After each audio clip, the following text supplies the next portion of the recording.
तुलसीदास जी बोले देखो भाई तुम कितना भी लड़ लो हमसे, लेकिन श्रेष्ठ तो राम जी ही हैं। सूरदास जी बोले हाँ राम जी श्रेष्ठ हैं, मना कब कर रहे हैं, लेकिन गोपाल जी से बढ़िया कोई नहीं है। बोले देखो ये कब तक लड़ाई झगड़ा हमारा चलता रहेगा, आज हम तराजू में तोल के देख लेते हैं, जिसका वजन ज्यादा वो जीत जाएगा। सूरदास जी बोले ठीक है कर लो तुम जैसे करना चाहो। बोले मैं अपने ठाकुर जी को लेकर के, अपने रघुनाथ जी को लेकर के एक पडले में बैठूंगा, आप अपने गोपाल जी को लेकर एक पडले में बैठना, और दोनों नापेंगे, जिसका वजन ज्यादा, जिसमें बल ज्यादा, उसका पडला नीचे आ जाएगा और वही फिर विजयी माना जाएगा। और एक और शर्त है, यदि रघुनाथ जी जीत गए तो कल से रघुनाथ जी के पद गाने शुरू कर देना सूरदास जी, और यदि तुम्हारे कन्हैया जीत गए तो हम कल से कन्हैया के पद गाने शुरू कर देंगे। दोनों में शर्त लग गई।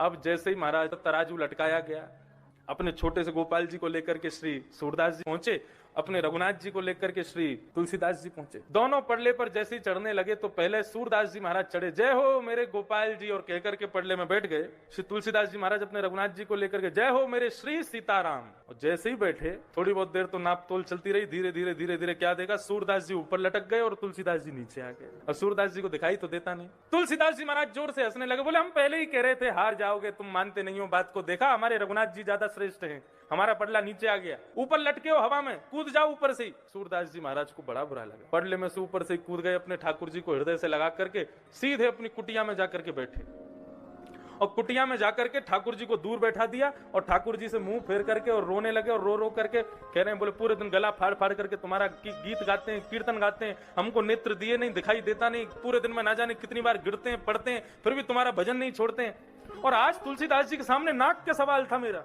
पूतना को मारने के लिए 7 दिन के थे, तब जान आ गई आपने। सक्तासुर, अघासुर, बकासुर, धेनुकासुर को 6-6 महीने की उम्र में मार दिया, लेकिन आज एक भक्त की लाज बचानी थी तो जरा से भारी नहीं हो पाया।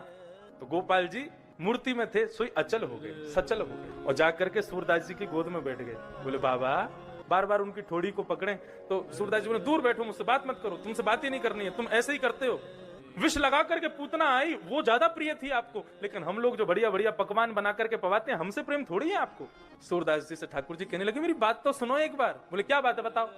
सूरदास जी से ठाकुर जी कहने लगे, मेरी बात तो सुनो एक बार। बोले क्या बात है बताओ। बोले अच्छा एक बात बताओ, 2 में वजन ज्यादा होता है कि 3 में ज्यादा होता है। बोले 3 में ज्यादा होता है। बोले आप पडले में जब बैठे थे तो क्या बोला, जय हो मेरे श्री गोपाल जी। एक तो 2 और 2 भी नहीं थे भैया, 1.5 थे हम तो गोपाल जी थे छोटे से, और आप बड़े। और दूसरे पडले में जब तुलसीदास जी बैठे तो उन्होंने क्या बोला, मेरे जय हो मेरे श्री सीताराम। एक तो तुलसीदास जी खूब हट्टे टगड़े, और फिर सीताराम यानी विवाहिता युगल जोड़ी के संग बैठे, 3 लोग बैठे थे। अब यहाँ पर 1.5 बैठे, वहां पे 3 बैठे, कौन भारी होगा। अगर तुम भी कह देते जय हो मेरे राधे श्याम, तो अगर जरा भी कमती रह जाते तो तुम जो कहते वो करते हम। सूरदास जी ने तुरंत उनको गोदी में उठाया और सीधे अपनी छड़ी लेकर के पहुंच गए तुलसीदास जी के पास। तुलसीदास जी बोले आ गए हमारे रघुनाथ जी की शरण में। बोले शरण में बाद में आएंगे, दोबारा तराजू लटकाओ। तुलसीदास जी बोले क्यों।